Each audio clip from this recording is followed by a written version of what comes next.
தன்னுடைய இசையால் தன்னுடைய என்டையர் குடும்பத்தோடைய ஒரு தலைமுறையோடைய தலையெழுத்தை மாற்றணும் அப்படின்ற ஒரே முடிவோட வந்திருக்கும் சுமன் ராஜுக்கு ஒரு மிகப்பெரிய கைத்தறல் கொடுத்து வெல்கம் பண்ணலாம். A boy with huge dreams and responsibilities. South India's only chance. Salute to the music fans. Padalamba, join your hands. Woo woo woo woo woo woo. Woo woo woo woo woo woo. Na na na na na na. Na na na na na na. எப்படி இருக்கீங்க? நல்லா இருக்கு. நல்லா இருக்கீங்களா? நல்லா இருக்குங்க. Sir நீங்க சொல்லுங்க சார், அங்கேருந்து இந்த பயணம் இன்னைக்கு டு த டாப் 11 அந்த சேர்ல போய் உட்காரத்துக்கான ஒரு தகுதி பெற்ற இடத்தில் இருக்கா உங்க மகன், எவ்வளவு சந்தோஷமா இருக்கு? என்னுடைய சாரி சொல்லுங்க சொல்லுங்க. ரொம்ப சந்தோஷமாக இருக்குது வச்சிங்களேன். அதனால் வேண்டி தான் இந்த தடுமாற்றங்கள்லாம். ஏன்னா எல்லாருமே சொல்லியிருந்தாங்க இந்த ஸ்டேஜ் வந்து எவ்வளோ பெரிய ஸ்டேஜ்னு சொல்லிட்டு. அப்போ இந்த ஸ்டேஜ் வேர்ல்டு லெவல் ஸ்டேஜ்னு சொல்லும்போது அதில் எல்லாரை விட எனக்கு வந்து 1% ரொம்ப அதிகமாக தான் நான் சொல்ல முடியும். ஏன்னா நான் வந்த பட்டி தொட்டி ரொம்ப எப்படி சொல்கிறதுன்னு தெரியல. அந்த வில்லேஜ் கடலூர் டிஸ்ட்ரிக்டில் ரொம்ப லாஸ்ட்டில் இருக்கிற ஒரு கிராமம். அந்த கிராமத்திலேருந்து வந்து நான் இத்தனை முறை ட்ரை பண்ணி நான் முயற்சி பண்ணது என்னால் முடியல. ஆனால் என் பையன் இன்றைக்கி வந்து இந்த இடத்துல இவ்வளோ பெரிய ஸ்டேஜில் என்னை நிற்க வச்சிருக்கிறான்னு சொல்லும்போது வார்த்தைகளே இல்லைன்னு தான் நான் சொல்ல முடியுமே தவிர மற்றபடி எதுவும் எனக்கு சொல்கிறதுக்கு வார்த்தை இல்லை.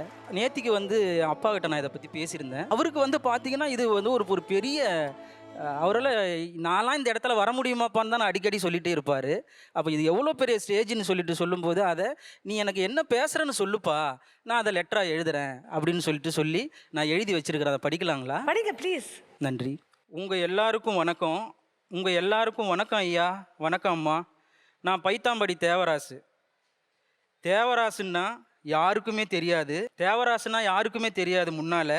ஆனால் இப்போது சுமன்ராஜ் தாத்தா தேவராசுனா எல்லாருக்குமே இப்போ தெரியுது. நான் போகிற இடம் ஃபுல்லாக நீங்கள் சுமன்ராஜோடைய தாத்தாவா, நான் உங்களை டிவியில் பார்த்துருக்குறேன், நீங்கள் சுமன்ராஜோடைய தாத்தாவா அப்படின்னு கேட்கும்போதெல்லாம் என்னுடைய நான் என்ன சொல்கிறதுனே தெரியாமல் அந்த நேரத்தில் எல்லாமே நான் அழுதுட்டு தான் இருந்திருக்கிறேன். அந்த அழுகை வந்து என்னுடைய ஆனந்த கண்ணீரை இந்த வயசில் எனக்கு இப்படி ஒரு சந்தோஷத்தை என் மகன் மூலயமா என் பேரன் கொடுத்துருக்கிறது எனக்கு ரொம்ப சந்தோஷமாக இருக்குது அப்படின்ற மாதிரி சொல்லியிருக்கிறாரு. நான் வந்து என் மகனை பள்ளிக்கூட மேடையில் ஏற்றினேன். என் மகன் அவனோட மகனை இவ்வளோ பெரிய இசை மேடையில் ஏற்றி அழகு பார்த்து எங்களை எல்லாரையுமே பெருமைப்படுத்திட்டான்.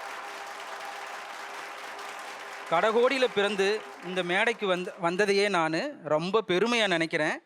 நான் நேற்று ஒரு சாவு வீட்டுக்கு போயிருந்தேன். அப்போது தோட்டி தேவராசு வந்துட்டாரா அப்படின்னு சொல்லிட்டு கேட்டிருந்தாங்க. தோட்டி தேவராசு வந்துட்டாரா அப்படின்னு கேட்கும்போது அந்த மறுகணமே என்னால் என்னுடைய அழையை கண்ட்ரோல் பண்ண முடியல. அந்த நேரத்திலே நான் வந்து அவ்வளோ அழுதுட்டேன். ஏன்னா இதுக்கு முன்னாடியெல்லாம் பார்த்தீங்கன்னா தோட்டி தேவராசு வந்துட்டானா அப்படின்னு தான் கேட்பாங்க. அப்போ இந்த அளவுக்கு இந்த மரியாதை கிடைச்சதுக்கு காரணம் பார்த்தீங்கன்னா என்னுடைய பேரனுடைய கடின உழைப்பும் அவனுடைய தன்னம்பிக்கையும் தான். என் பேரனுக்கு நல்லா பாட்டு சொல்லி கொடுக்குறீங்க, நல்லா சொல்லி கொடுத்து எப்படியாவது ஜெயிக்க வச்சிடுங்க ஐயா. ஏன்னா இந்த இசை ஜாதி மதம் இனம் இதை எதையுமே பார்க்காது என்பதற்கு சுமன்ராஜ் ஒரு எடுத்துக்காட்டாக இருப்பான்னு நான் நினைக்கிறேன் ஐயா. சுமன், நீ கண்டிப்பாக வெற்றி பெறணும்டா. நான் கடவுளை வேண்டிக்கிறேன். ஏன்னா நமக்கு வெற்றி என்பது கொண்டாட்டம் இல்லை, கட்டாயம் கட்டாயம் கட்டாயம்.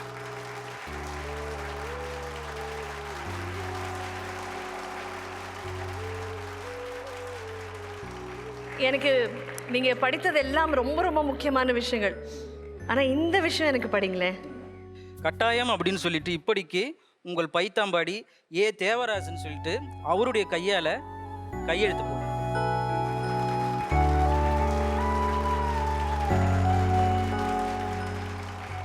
தாத்தா கையெழுத்து போட்டிருக்காருமா.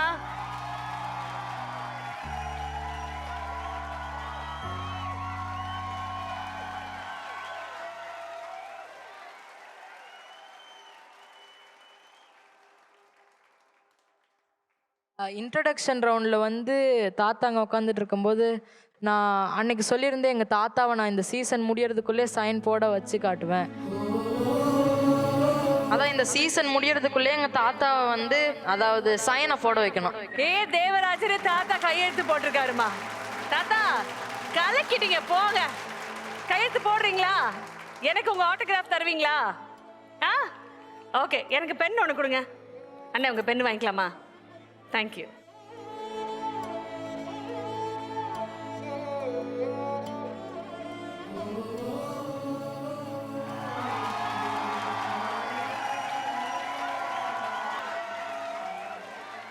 இந்த 10 சீசன்ல நிறைய கியூ கார்டு நான் பொக்கிஷமா வச்சிருக்கேன்.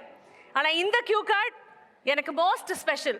பைத்தாம்பாடியோடைய தேவராஜ் சாரோடைய ஆட்டோகிராஃப் இந்த அர்ச்சனா கிட்ட இருக்கு அப்படின்னு பெருமையா சொல்லுவேன். 3 தலைமுறையுமே வந்து அவங்க நினச்சதை சாதிச்சிருக்காங்க அப்படிங்கிறத நினைக்கும் போது தான் வந்து ஐ ஃபீல் ஸோ குட். தாத்தா வந்து பையனை படிக்க வைக்கணும் அப்படின்னு நினச்சார். பேரன் வந்து தாத்தா கையெழுத்து போட வைக்கணும் அப்படின்னு அவர் நினச்சார். எல்லாரும் வந்து சாதனையாளர்களாக இருக்காங்க இந்த மேடையில். It's just so wonderful. அது நான் இப்போ மெகா ஆடிஷனில் சொன்ன மாதிரி தான், இசை இருந்தால் வேறு எதுவுமே கண்ணுக்கு தெரியாது. அந்த இசை is the thing, the most important thing வாழ்க்கையில். இந்த குடும்பத்துக்கே என்னுடைய வாழ்த்துக்கள். Thank you sir. Thank you sir. Thank you.